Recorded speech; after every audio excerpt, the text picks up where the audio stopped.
মহানবীকে কটূক্তির অভিযোগে কিশোর গ্রেপ্তার, 13 বাড়িতে ভাঙচুর।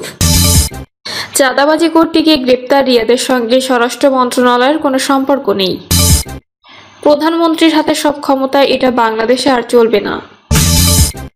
মহানবীকে কটূক্তির অভিযোগে কিশোর গ্রেপ্তার, 13 বাড়িতে ভাঙচুর। রংপুরের গঙ্গাচড়ায় সামাজিক যোগাযোগ মাধ্যম ফেসবুকে মহানবী হযরত মুহাম্মদ সাল্লাল্লাহু আলাইহি ওয়াসাল্লামকে নিয়ে কটূক্তির অভিযোগে রঞ্জন কুমার রায় নামের এক শিক্ষার্থীকে গ্রেপ্তার করেছে পুলিশ।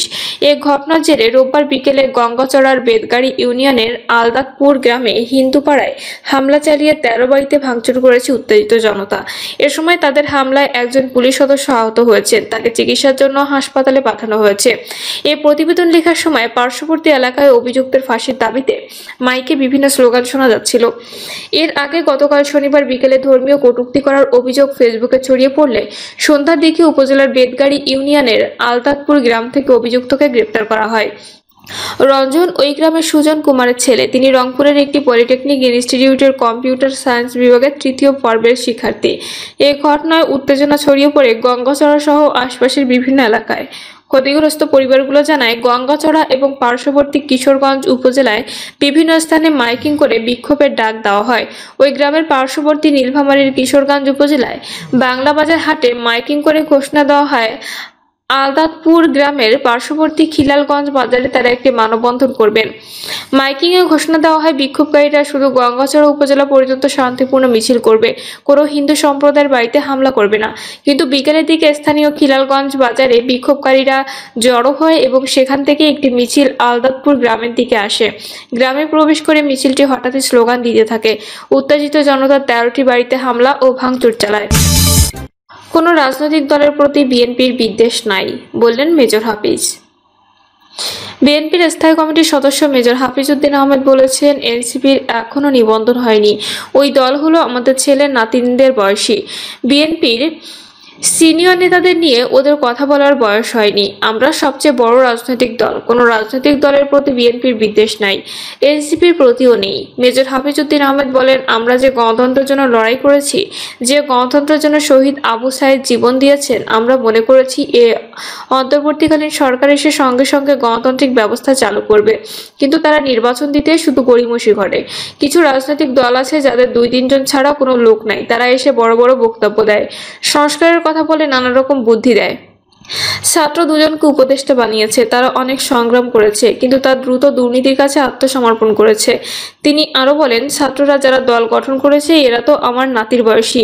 এই দলটা উপরে উঠুক, এটা আমরা চাই। তারা প্র্যাকটিস করুক, একসময় তারা সরকার গঠন করতে পারে। তাদের প্রতি আমাদের শুভকামনা থাকলো। তবে এত আগে বিএনপি সিনিয়র নেতাদের গালাগাল করার দরকার নেই।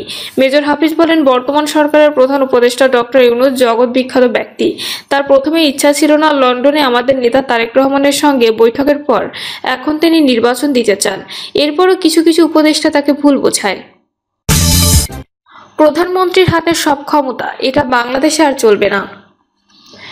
গণসংহতি আন্দোলনের প্রধান সমন্বয়কারী জুনায়েদ সাকি বলেছেন, একজন প্রধানমন্ত্রী হলে সব ক্ষমতা তার হাতে, এটা আর বাংলাদেশে চলবে না। আমাদের সংসদ হাত তোলা এমপি সংসদ হয়ে যায়, তাই ক্ষমতা ভারসাম্যের জন্য 70 অনুচ্ছেদের শৃঙ্খল বন্ধ করতে হবে।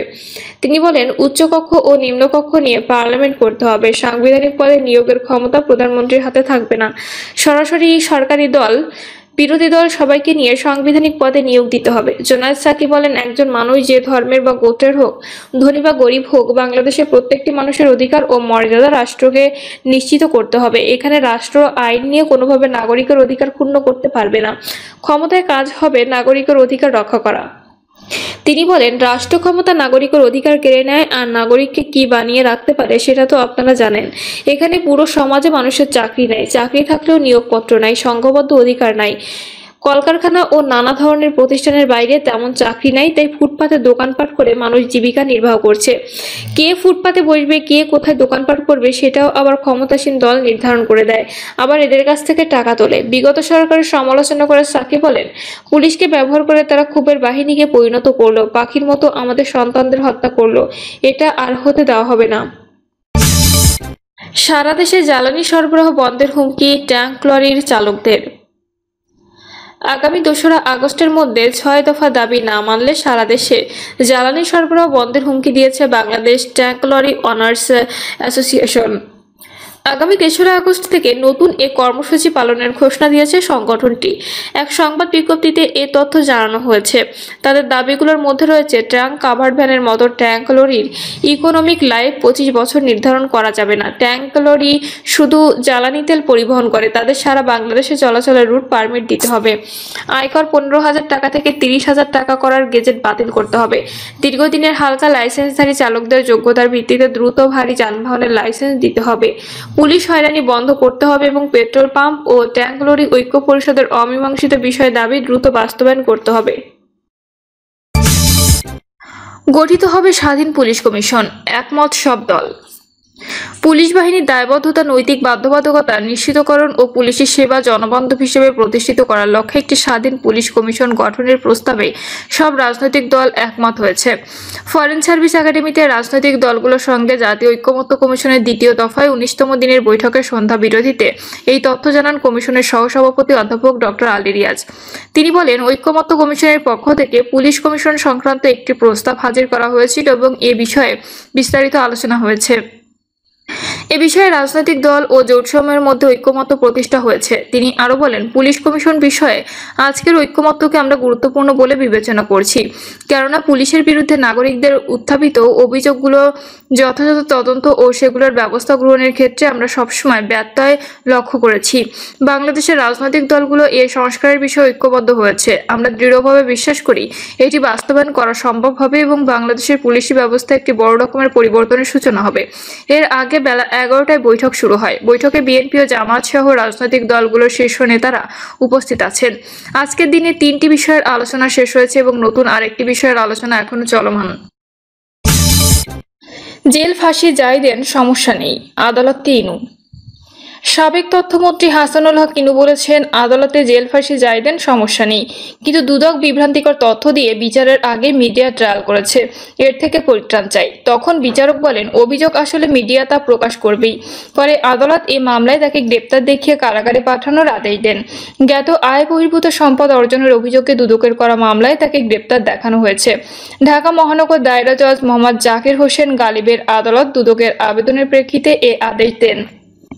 এর আগে হাসানুল হক ইনুকে আদালতে হাজির করা হয়। এরপর তার উপস্থিতিতে শুনানি শুরু হয়।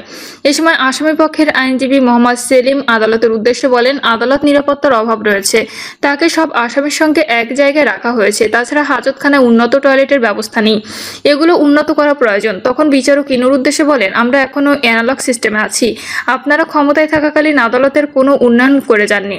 আমলাতান্ত্রিক ও সরকারের কাজকে আপনারা আরো জটিল করেছেন। আপনারা ক্ষমতায় থেকেও ডিজিটাল সিস্টেম করে যাননি। এটা করলে আপনাদের আদালতে আসা লাগতো না, কারাগারে রেখে বিচার করতে পারতাম। তখন ইনু বলেন, আদালতে জেল ফাঁসি যাই দেন, সমস্যা নেই, কিন্তু দুদক বিভ্রান্তিকর তথ্য দিয়ে বিচারের আগে মিডিয়া ট্রায়াল করেছে।